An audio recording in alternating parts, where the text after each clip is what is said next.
So, welcome everybody. I'm your host, Rob Scott from UC Today, and welcome to another one of our speaker sessions. So, today we're going to delve into the world of collaboration compliance and how you can use AI to address the regulations. So, I'm really excited to be joined by an expert speaker, Devin Redmond, CEO and co-founder of Theta Lake. So, welcome, Devin. Hi there. Thanks, Rob. I appreciate the opportunity to be here. No problem. It's my pleasure. So how about we start with a quick introduction, Devin? Absolutely. So as Rob mentioned, I'm the co-founder and CEO of a company called Theta Lake. We do compliance AI in a digital first world. I've been in the security and compliance space now going past 20 years. I guess that's I don't know if that's a pro or a con, but I've seen it all. What I've come to most recently is that the reality is as we've changed our communication modes, there are more and more opportunity for risks. A lot of those risks can manifest around compliance and regulations and really the safeguarding of how you communicate different types of data.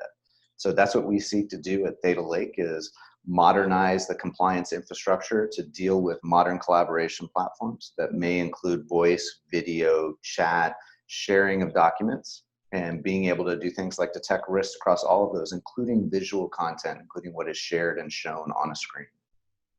Great. And it's a really interesting topic, this, for me as well, because collaboration is, well, certainly collaboration software is really trending right now. And I suppose compliance is one of those things that just doesn't get covered too often in the news. So in terms of how you associate compliance with collaboration, could you just tell us a few of the regulatory concerns surrounding that? Yeah, absolutely. So, if you trace back the origins of things like electronic communication requirements, in particular around financial services, a lot of it is around consumer protection and doing proper record keeping, right? Making sure that firms keep track of the communications that they have with clients and prospective clients or other business related communications between banks, and making sure that those are well kept and then available in case there's litigation or in case you need to prove that you're not doing something untoward against consumers. What happened over the years as people migrated to more and more digital communications is a myriad of concerns come up around sharing of information, whether it's sensitive, confidential information. Think things like project plans or product plans or things that are confidential to the firm, such as the run-up to an IPO, all the way to PII, personally identifiable information, PHI, personal health information. All of those increasingly get communicated in the digital world. Originally, a lot of the technologies that were created and a lot of the regulations that were formed over the late 90s, early 2000s were really around the primary digital communication of the time, which was email. What's changed since then in a world where it's a very democratized, easily available collaboration environment where I could as easily add the Zoom app to my phone or jump on a WebEx or use Ring Central or start up Microsoft Teams and have that available on that mobile device, have that available in any kiosk, in any tablet, in any device, anywhere, is that it's become much easier to share information. And at the same time, as you're sharing that information, there's more information that you have access to, right? So in a world where it was email, you'd be limited by how much you could jam into the attachment of the email. Maybe you embed an image or two.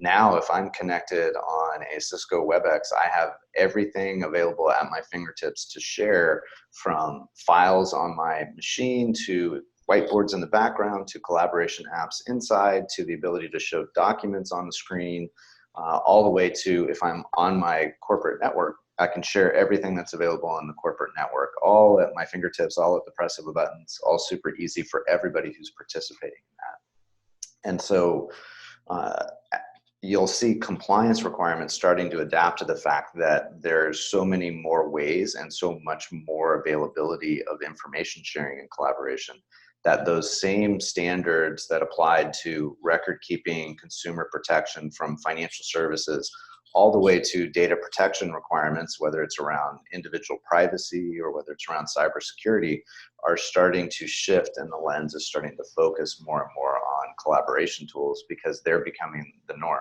right? people would prefer to jump on a Zoom and have it face to face than they would exchanging 5 or 6 emails where they had to figure out context and those types of things. Yeah, it's really interesting. It sounds like a minefield of complexity and associated with, because there's so many different ways to communicate and collaborate, isn't there, nowadays with these new platforms. So Yes. your approach is quite unique, isn't it? You use AI to help deal with the compliance issues. Could you expand on that and what you do at Theta Lake? Yeah, absolutely. So the reason we formed Theta Lake is having delivered a lot of the solutions that were based on the past modes of communications, things designed for email and even things designed for some of the early days of social media communication compliance. We realized that 2 things were going to be true. One, the way you communicate using collaboration tools is going to be much richer, and you're going to have more options at your fingertips, including things that are shown and shared all the way to documents that could be shown and transferred inside of those communications. And the other thing was, old communications don't go away, right? We still get on phone calls, we still send lots of emails every day, but at the same time, on any given day, I can get messages using Teams, I could be using RingCentral's Clip, I could be using Zoom, and it's not that one is replacing the other completely. It's that there are more and more communications in the mix, and we're communicating more often. And so, with that reality in mind, and the juxtaposed reality or the intersecting reality that regulatory requirements are getting more and more stringent, right? Both around consumer protection requirements that are typically archiving and the need to supervise business-related communications, and then data privacy, where you really need to know what you have in there, such as GDPR, right? I need to know if I've got your birth date, your email, your NINO when we're actually talking on a call, and then I need to be able to do things like redact or take action or properly protect your information. And so with those things all happening, the requirements for compliance professionals has gotten infinitely more complex, whereby they have to collect more and more communications, and they have to be more rigorous in how they examine or supervise those communications. And so we looked at that and said, hey, the fundamental models of early compliance products, which are really based on capture and then search what you've captured later, are not going to scale in a world where it's literally finding dozens of needles inside thousands of haystacks of needles. So we looked at that and said, hey, this is fundamentally an area where machine learning and artificial intelligence can really help compliance professionals gain more insights. So what we do at Theta Lake is in addition to providing a platform and a workspace where you can do the capture and you have a supervision workspace, is we use machine learning and natural language processing to better detect risks inside of audio, video, chat, document content. And then we take those detections and we proactively surface those in an organized way, organized by risk, to compliance reviewers in a workspace. That workspace is then powered by AI. So the goal is to find things of interest across that vast quantity of communication they have, and then surface it to the reviewer, and then allow the reviewer to train the workflow system and the supervision system to suit their needs or their individual firms or businesses' needs, so that it's easy for them to find the risky needle inside the thousands and thousands of needles, and then much more quickly act on it and have the system start to be proactive about making suggestions for them. So if 9 out of 10 times when I see a particular risk, I always escalate that to a more senior reviewer, or I always submit a case, the system can start to automatically learn that behavior and say, when I see this type of risk, prompt to see if the reviewer wants to submit that for an escalation automatically. And so start to make everything from the finding of the risks easier and quicker to the process of acting on them much more efficient for those teams so that they can scale. Wow. So it sounds like, if we wind the clocks back, that this wasn't available 10 years ago, let's say. I mean, collaboration platforms are relatively new, but what were we doing back then to tick these compliance boxes? And is AI potentially replacing the compliance professionals? How's that going to evolve as we go forward? Yeah, that's a great question, and kind of I'll answer it in multiple parts. I'd say first and foremost, absolutely not. AI doesn't replace humans. I think AI gives humans an opportunity to scale in a more consistent way. As I mentioned before, it's not like emails have disappeared, right? You still have emails to review. You still have call recordings that you have to review. You still have a variety of things that you do and documents in print that you actually still have to review. And you may have, 2, 3, even 4 collaboration platforms. I believe most of the stats today are most businesses have 3 or more different collaboration systems that may be solely chat based. They may have chat and video or chat and phone, but the common thread is that you use more and more of them. So it's not just like you standardize on one, you're more likely to have 2 to 3 in your environment, plus all the other communications. And so with that increasing volume, the promise of AI for compliance supervision shouldn't be to replace the humans. It should be to replace the manual tasks. Because to your earlier question, the model for review in the past was very often heavily biased towards manual interaction, listening to recordings, reading emails, or in best case, using keyword searches on recorded data in some sense. Maybe it's emails and I'm typing in searches, or I have lexicons and vocabulary lists. But still very manual and inefficient, and still very inconsistent in terms of the review process itself. What AI should promise to do is help those humans scale in a much more meaningful way by finding points of interest, interesting potential risks or data points that they need to look for in the data, and then giving them a common mode and platform whereby they can act on the review process, but remaining and keeping the key thing that humans do best, which is applying human judgment, right? You want compliance professionals who are steeped in the perspective of their firms or their organization's view on what risks are, the ones making the final decision, but you want to give them as much context and information as possible in a more organized way. And that's what AI can really help with instead of replacing a human. So essentially AI is taking care of the administrative tasks, the diving into all the data, making sense of that, and then bringing those insights to the compliance Exactly. within the organization.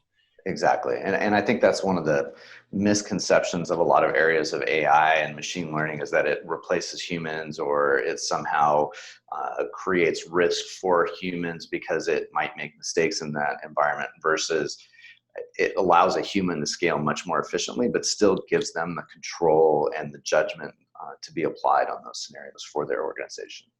Yeah, absolutely. I'm curious, Devin, in terms of how do you connect all these worlds together? Because all these systems traditionally have been in silos, and emails in exchange, and phone Yep. calls in a phone system, and call recordings, as you say, in a call recorder. How do you connect all these worlds together in the world of collaboration? Yeah, the good news is in the modern collaboration environment, and maybe to part of your question earlier, is a lot of the capabilities and the baseline functionality in AI and machine learning wasn't as available, right? There weren't as many libraries where you could take underlying key capabilities such as transcription and have multiple options for transcription, and be able to pull in transcripts and then apply last mile compliance AI on top of that. So adding NLP to add context and intent to it, so that you get over accuracy in a transcript and you focus more on, hey, is this relevant or not relevant, by using the NLP. In the same way, one of the things that wasn't as available in a world of hardware-based systems, on-premise shrink-wrapped software where you may or may not have SDKs aligned, is in the world of cloud-based communications, and in a world where more and more infrastructure leverages, whether it's private or public cloud infrastructures, the concept of leveraging APIs. So for us at Theta Lake, we have over, I believe it's about 18 integrations right now leveraging APIs with everybody from Zoom and Microsoft Teams to Cisco and LogMeIn, as well as folks like Redbox Recorders, where we can actually directly integrate with them via a secure connection, and then integrate their data into our system and apply machine learning and AI on that at a per customer level, so at a per customer tenant. Well, And that that infrastructure gives you a lot more capability to put everything into perspective and apply a common detection language to that. Yeah, it's superb the way you've done that. And you're taking care of the full UC stack. I mean, you mentioned before, voice, video, and messaging. You can interrogate and interpret any of that data. Is that correct? Yes, that's right. That's right. And one of the things, we learned early on that, we knew the system would be capable of, we just didn't realize how front and center it would be, is there's a massive amount in our customers of data that's exchanged in those sessions. So the transfer of files and documents inside of a collaboration session is actually fairly significant. And being able to look inside of those documents as part of the communication thread and do things like score a chat based on the risk of the documents that are shared within that chat is actually something that is very meaningful in today's environment, because that's typically what you do. You may have some bursty, hey, I've got this for you, take a look, chats going back and forth, and then what's actually transferred is a large PowerPoint that has very sensitive information in it. And so the chat itself might not seem risky, but based on what they're sharing back and forth, it actually could be quite risky chat. And so that capability to look inside of all of those things and work with our integration partners to actually provide a compliance mode for that is important. Yeah, it's fascinating how far we've come with platforms like this, being able to interrogate all these different data sources in different formats. It's just amazing, really. In terms of how teams are taking this on, what do you see? Are enterprises adopting your solution? Are small businesses more likely? What's your marketplace look like currently? Yeah, for us, it runs the full stack of small business all the way up to large enterprise. I would say the differences between them are typically smaller organizations tend to focus on a platform. Maybe two systems, but typically it's one platform. So good example would be something like a Ring Central, where they have SMS, fax, phone, video, chat, all built into one app, and it's right size for their organization to be very streamlined. Whereas you may see in an enterprise where they're a large Microsoft customer and they have Microsoft Teams. For the bulk of the organization, they may have WebEx, they may have a pilot of Zoom at the same time, or vice versa. They may be trading positions inside of that customer, and they may be looking at something like Slack for different parts of the group. And large enterprises, is very common for them to have multiples of those. In either scenario, having a tightly integrated compliance capability gives them lots of coverage, even for a single app, and they can weave in legacy things like looking at documents or other types of content. Whereas in a multi-collaboration platform environment, it's really important to have a common compliance layer. In particular, if you think about a scenario where you could be in a Teams chat, and from the Teams chat, you could initiate the Zoom app and start a video call and be sharing files across all of those scenarios. And so having a common compliance layer that is specialized to deal with those types of things is really important for large enterprise. Yeah, and I imagine it's a centralized web-based portal that you're looking at. Absolutely. Yeah, absolutely. And it gives organizations a lot of flexibility as well. So a centralized tenant for them, dashboards across all of the things that they may be doing, but then also the ability to do things like set up different workflows and different routing for different types of content. So for example, if you're a multinational financial services firm, you may be subject to MiFID II and specific GDPR requirements that you're worried about in the UK, and you may be using, say, Zoom in the UK. So maybe you want to have all of that go to a UK-focused detection policy with a specific set of workflow steps for those reviewers, while in the US, you're using Microsoft Teams and maybe you're using WebEx in that environment, and you're worried about US regulations such as FINRA requirements or SEC requirements. And so you have a different set of detection policies and a different workflow for content coming from those apps in one place, but it all lives inside of one system. Wow. My head's hurting on just listening to all that in terms of how complex that could be to manage as a compliance officer. And the return on investment for them is really just taking away all that administrative function, I suppose, and and almost just, I suppose, taking care of the compliance end to end rather than leaving lots of gaps, because I imagine organizations do leave gaps because they just simply don't have the resource to manage Yeah. compliance across these systems. Yeah, absolutely. There are lots of surveys around the ongoing cost of compliance and the increase in cost of compliance. And the reality for compliance professionals is the job is getting harder and harder. The regulatory requirements have increased dramatically. The concept of personal accountability is on full display. There's a senior managers regime in the UK. If you look in the headlines recently in the US, there have been significant fines levied against individual compliance risk officers, not just the firms that they work for.